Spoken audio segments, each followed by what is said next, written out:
Hello guys, good morning. Ngayon pala magluluto tayo ng ng sinabawan na isda lang. Pumunta kami kahapon sa Filipino store, bumili ako ng isda. Kaya yan. Kaso nakalimutan kong bumili ng luya. Sa sinabawan na isda kailangan may luya. Nalimutan ko, ano ba yan? Pero wala na akong magawa, okay lang. Tama na lang ito. Tapos nilagyan ko na lang siya ng pechay. Yun na lang para may gulay din ako kahit paano. Kulang-kulang yung aking ang aking recipe ngayon. Hello nga pala sa aking mga team Golden at sa aking team na Stardom Pastilan at ang aking members na Team Kaposas. I love you guys. At yung aking mga silent viewers, napakadami ninyo. Thank you sa pagmamahal. At ang aking lahat ng aking subscriber, maraming salamat po and thank you very much.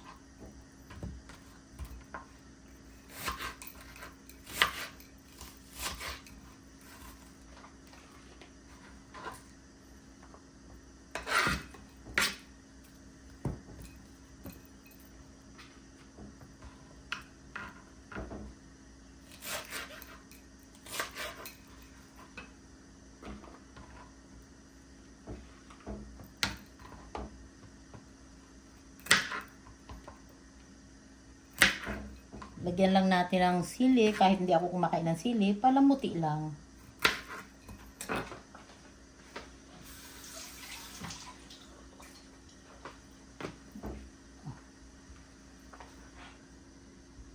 Ito naman, nagpakulo na ako ng tubig. So, ilalagay na natin ang ating kamatis, ang ating sibuyas,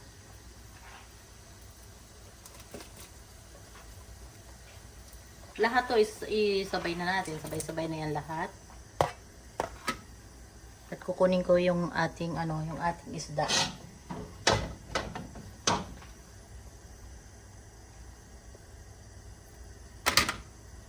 Sarado muna natin siya. Pakuluan muna natin to. Then saka natin ilalagay yung ating isda.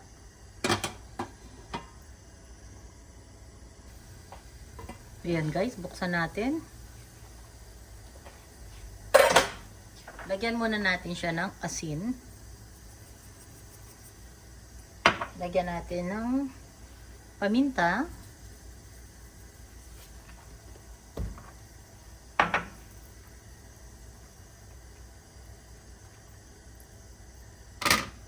Ilagay na natin yung ating isda.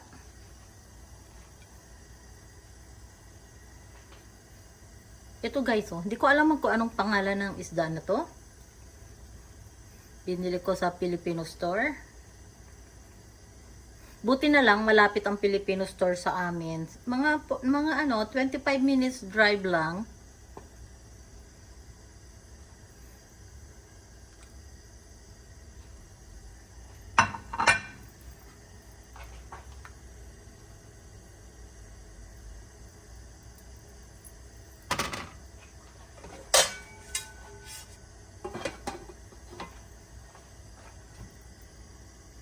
O, ayan guys, buksan ulit natin.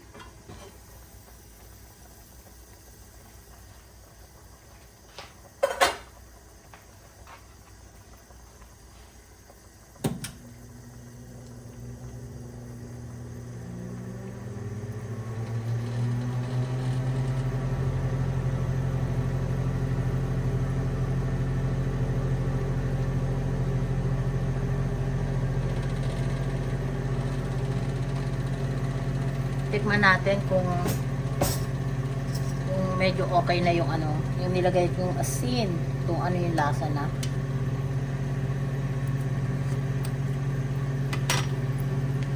Okay na, pero lagyan pa natin ng konting patis naman ang ilagay natin. At saka pala guys, lalagyan ko to ng ng medyo maasim-asim ng konti.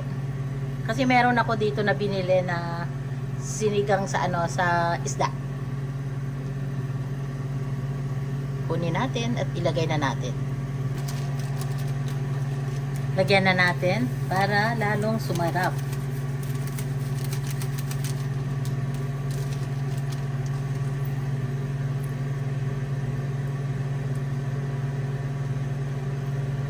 Ingat lang ako pag kasi nga isda to, baka maduro.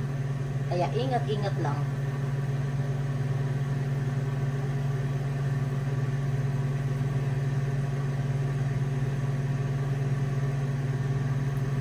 Tikman uli natin kung tama na ang maasim.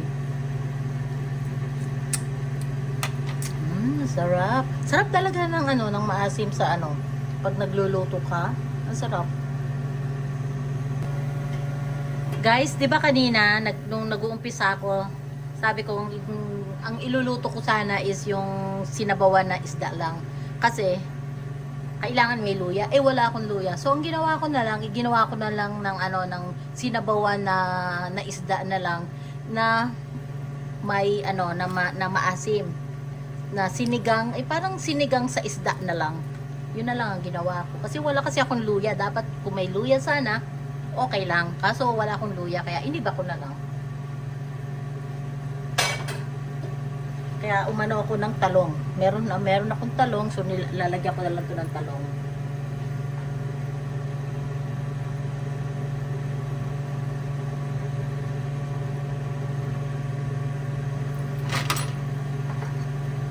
Lagay natin yung talong.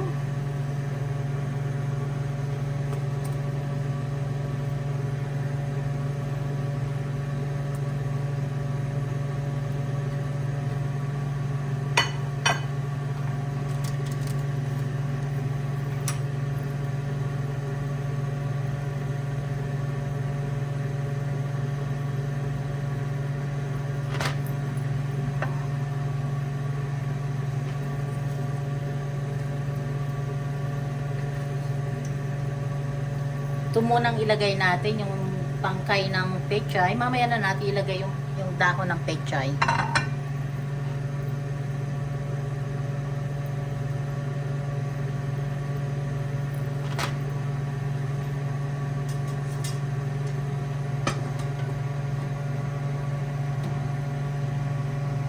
Okay guys, buksan natin.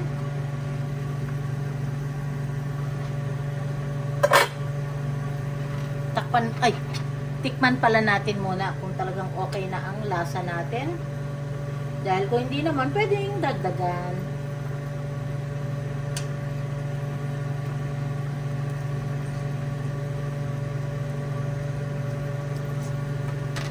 Ang asim, ang sarap.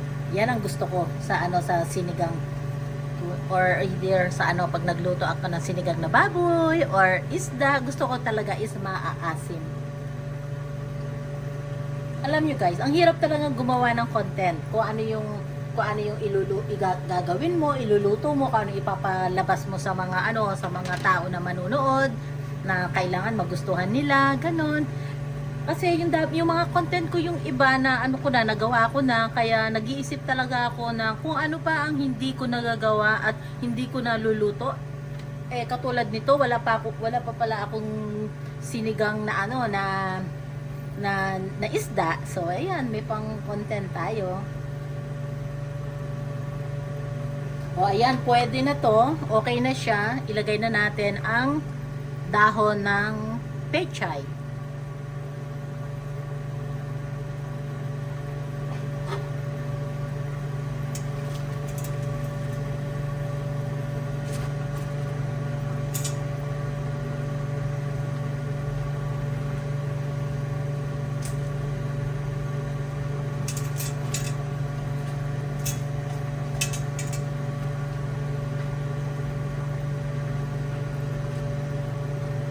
Takpan uli muna natin.